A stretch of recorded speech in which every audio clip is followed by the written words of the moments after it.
Sanibonani nonke South Africa, ngiyanibingelela. Udokotela lo uKhehlelezi oseyintabeni zaseThekwini, ozalwa lena ezweni lase-Eastern Cape. Cha bafowethu, omunye umuntu uhlale eyibuza ukuthi ndoda wakhuluma ngesonto waphinde wakhuluma ngezinto zokwelapha, kwenze njani? Ake ngikuchazeleke namhlanje.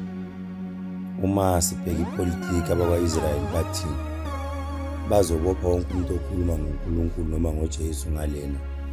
It's either ku-social media noma kuphi bathi besho ezweni lakubo. Uzokhumbula ukuthi i-Israyeli ike yalwa kakhulu ne-Iran, namanje kusalile. Waze wangenelela umfo Trump lapha, naye vele befuna umnotho thizeni laphana i-Israyeli yagadla. Uzokhumbula ukuthi i-Israyeli abelungu amaJuda ayiwona asikepcharisha from kudala. Mangithi asikepcharisha, basikhiphile esintwini sethu, bazama ukuthi sikholele kubona noma silandele bona. Base besifaka lento ekuthiwa iBhayibheli, iBhayibheli eyiyona ekhuluma ngoJesu. Abafuni ukuthi iBhayibheli ihambisane nedlozi. Into eyenzakalile-ke, babese be according to the Bible base bebeka as idlozi idemon. Mina-ke ngibese ngithi I do i-traditional healing noma I do spiritual things. Ngiyayenza phela le yasesontweni ngoba ngizalwe kuthiwa uyeza, namanje kuthiwa usendleleni. I still believe ukuthi usasendleleni uyeza. But the first one engiprioritize ngayo ile eyokuthi ngikholelwe edlozini kakhulu, ngoba cha masiye emoyeni noma siye kufanele sitshele umuntu inkinga, cha ngiyayixazulula inkinga. Despite the politics of sabotage and the propaganda eyenzela umuntu kuthiwa akashayo, ongeke futhi nalapho ubone umlungu enzelwa leyo nto. The only person umuntu omnyama emonezela umuntu omnyama. But I still stand. Ngiyakholelwa kakhulu ebantwini abadala, ngiyakholelwa idlozini, idlozi likhona, ngoba lithi malikhuluma kimi kukhuluma umuntu ongasekho, kukhuluma ugogo, kukhuluma umkhulu. Cha, uNkulunkulu angaze ngamphupha, uMoses angaze ngamphupha, uJoseph angaze ngamphupha, uMaria angaze ngamphupha. Kunalokho kufika amajuba cishe amathathu afika khulume, of which I believe those are the angels.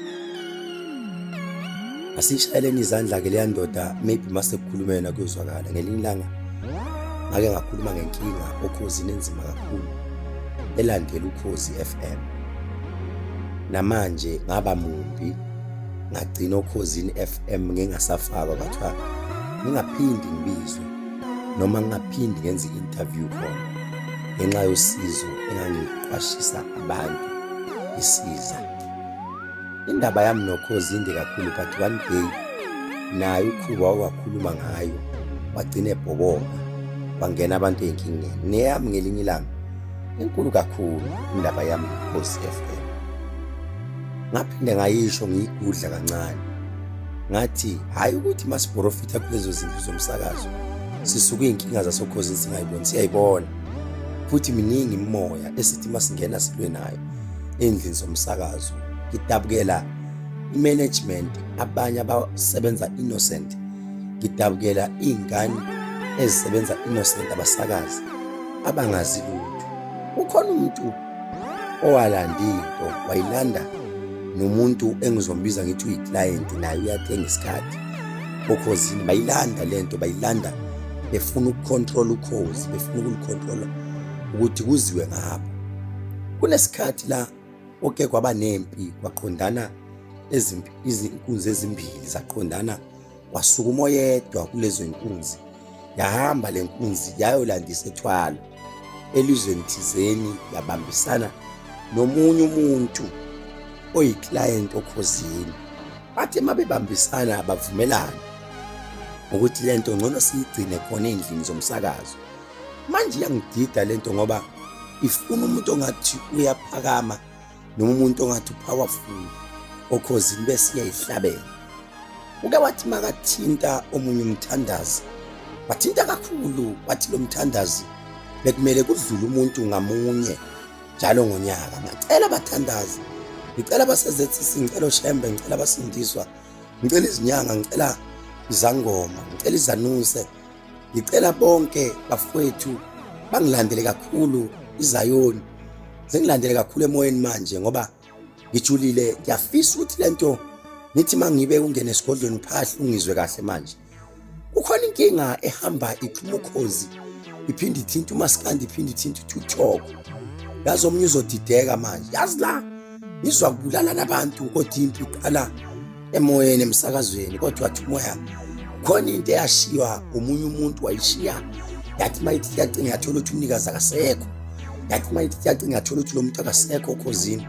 Yathi mayithi yacinga yathola ukuthi umuntu osesele uyedwa. Ukhona umuntu oyedwa oyiclient okhosini kodwa onolwazi nalento ekhona endlini zomsakazo ukuthi lento yini, ngoba isethwalo bekumele ithi bayiphuza igazi iphuze abantu abasebenza khona. Wathi moya nisazohlulwa ukuvumelana nina kuma meetings management, nisazohlulwa ukuvumelana nabantu bonke abasebenzayo ingane zasemsakazweni.